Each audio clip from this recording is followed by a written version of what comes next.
Bonjour à toutes et à tous, l'actualité de ce jeudi 16 décembre, c'est la visite ministérielle d'Annick Girardin, la ministre de la Mer hier en fin d'après-midi à Noirmoutier.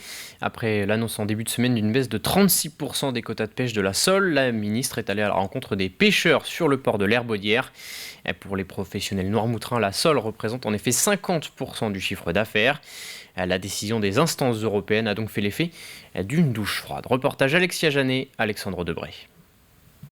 Annick Girardin en déplacement sur l'île de Noirmoutier ce mercredi. La ministre de la Mer a été accueillie par des pêcheurs remontés, la faute aux nouveaux quotas de pêche émis par la Commission européenne.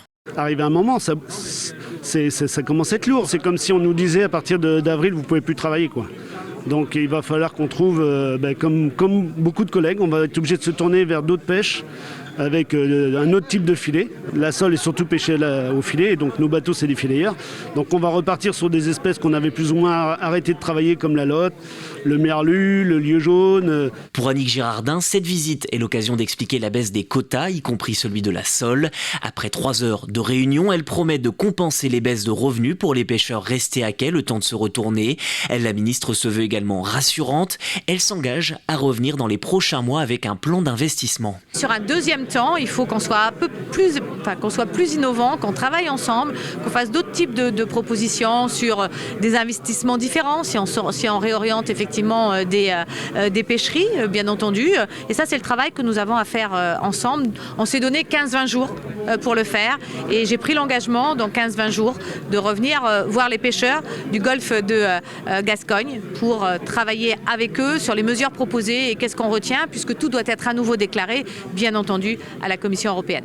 À l'issue de la réunion, les pêcheurs restent sceptiques. Pour eux, ils ont la sensation de ne plus être pris en compte dans les différentes réunions et décisions de Bruxelles. Les accompagnements, tout ça, c'est secondaire pour nous. C'est pas ce qu'on compte. Nous, ce qu'on veut, c'est continuer à faire ce qu'on faisait et surtout à passer la main aux jeunes sainement. Nous, on n'est pas des scientifiques, mais on sent ce qui se passe en dessous de nos pieds. On fait plus de 200 jours de mer par an. Ça fait 36 ans qu'on fait le métier. On sait, on ressent. Et le problème, c'est qu'on n'est pas écouté, quoi. Cette diminution des quotas débutera dans le golfe de Gascogne au 1er janvier 2022. Et puisque l'on parle de ce port de l'Herbaudière à Noirmoutier, le conseil départemental et la chambre de commerce et d'industrie de Vendée présentaient hier le projet de réaménagement de ce port. Après la décision de mise en sommeil du site de production du groupe Beneteau en septembre 2020, 15 000 m² sont devenus vacants. 11 entreprises ont ainsi été retenues pour s'implanter sur cet espace, dont 5 déjà présentes sur place. 300 m² seront également réservés aux sauveteurs en mer de Noirmoutier pour des bureaux et des espaces de stockage. Au total, selon les prévisions de la CCI, 220 emplois vont être créés. Écoutez Alain Leboeuf, le président du conseil départemental. Aujourd'hui, le pari, il est même plus que gagné, puisque nous avions visé de pouvoir créer un emploi pour un emploi. Et aujourd'hui, j'ai l'immense plaisir d'annoncer que c'est 220 emplois en perspective, au lieu des 96 qui ont été supprimés au moment de cette difficulté pour l'entreprise Beneteau Jeannot. Ici, on va en faire un pôle majeur autour des matériaux composites en particulier, qui sont une composante importante dans le maritime aujourd'hui. Ce sera la spécificité de l'Herbaudière. Dans le reste de l'actualité aujourd'hui, cette mobilisation ce matin devant les grilles du groupe scolaire Léonce Gluard à La Roche-sur-Yon, une manifestation organisée par les parents d'élèves pour dénoncer la situation d'une famille originaire du Sénégal dont la demande d'asile a récemment été déboutée par l'administration française. Les 4 enfants de la famille sont scolarisés dans différents établissements lyonnais, dont le plus jeune est Chekouna en CE1 à Léonce Gluard.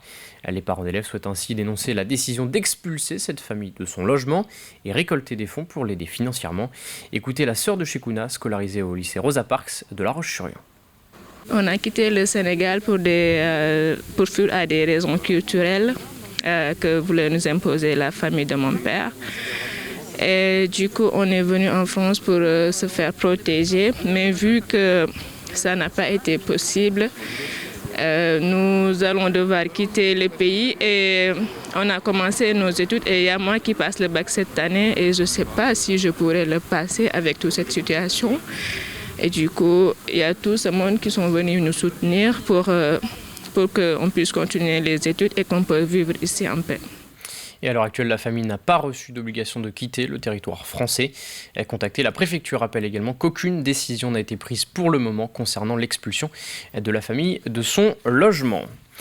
Parlons désormais de gastronomie avec l'opération La Vendée se sublime. Vendée Qualité et Cooking University s'associent pour des recettes spécialement imaginées pour les fêtes de fin d'année. La particularité de cette initiative, ce sont des chefs et restaurateurs vendéens qui cuisinent en vidéo des plats à base de produits locaux. Découverte signée Pierre Dalicieux. Une recette pour les fêtes diffusée sur les réseaux sociaux, c'est l'idée de Cooking University en partenariat avec Vendée Qualité et bien sûr des chefs vendéens et un but, être accessible au plus grand nombre. Moi, je fais vraiment l'anti-chef. Bien que je vais avoir un restaurant, je fais l'anti-chef. Je n'aime pas proposer aux gens en live des produits trop complexes, trop difficiles à réaliser parce que j'ai peur que ça les démotive.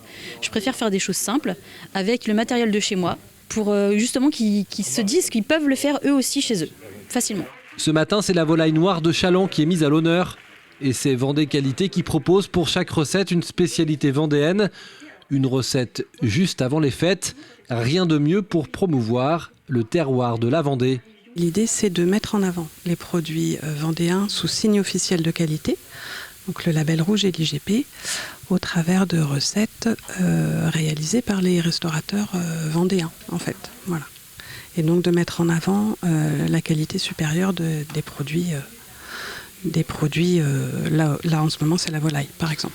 Côté technique, c'est Mathieu Perrochon aux manettes. Ce jeune passionné d'audiovisuel et de cuisine a eu l'idée lors du premier confinement de proposer aux chefs de filmer leurs recettes. Et aujourd'hui, même si les restaurants ont rouvert, l'aventure continue. Ça a perduré en fait après le confinement. On a eu de la demande de professionnels de dire nous on voudrait bien continuer à proposer des recettes parce qu'on trouve ça sympa. Et puis on a une communauté qui a commencé à nous suivre et puis on s'est dit on va pas s'arrêter là donc on va aller encore plus loin. Aujourd'hui on a une petite communauté, on réunit environ 1700 personnes sur Instagram et un peu plus de 5000 personnes sur Facebook. Et l'idée c'est de grossir et de proposer encore plus de contenu. Depuis sa création, il y a 1 an et demi, Cooking University a filmé au moins 200 recettes et n'a pas terminé d'aller à la rencontre des chefs vendéens. Et puis un dernier mot de sport avant de refermer ce journal en basket. Large défaite en Russie pour le RVBC. Défaite 103-74 en match aller des 16e de finale de l'Eurocup. Les Lyonnaises doivent désormais réaliser un exploit à domicile lors du match retour ce mercredi pour se qualifier en 8e de finale. C'est la fin de cette édition. Très bonne journée sur TV Vendée.